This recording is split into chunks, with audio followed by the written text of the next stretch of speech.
হয়েছে? আমি shorts video করছি, তুই ক্যামেরা ধরে থাকবি, তুই আমার ক্যামেরাম্যান, তুই সবসময়। সেটা তো তুমি করছো না, আমি কোথায়? আমি তো করবো, আমি তো ক্যামেরার সামনে রয়েছি, তুই তো পেছনে, তোকে কে দেখবে? আমাকে সবাই দেখবে। আশ্চর্য তো, চোখ ফ্যানের ধারে আমি বসে আছি, আমাকে সারা পৃথিবীর লোক দেখবে, তুই জানিস? আগে আমার কথা শোনো, ফ্যানের ধারে তো আমি বসে আছি না, আমার চোখে চুল আসছে, আমার ছোট চুল চলে আসছে, তা আমি করব না?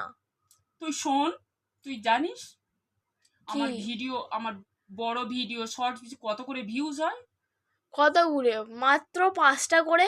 ওই Russia, China, South Korea, Nepal আর বাংলাদেশ। ওই 5 জনই আমার পরিবারের লোক। আর বাকি যা ইন্ডিয়া হয়ে 6টা হলো মোট, আমি তো গুনিনি, হবে 6টা 7টা।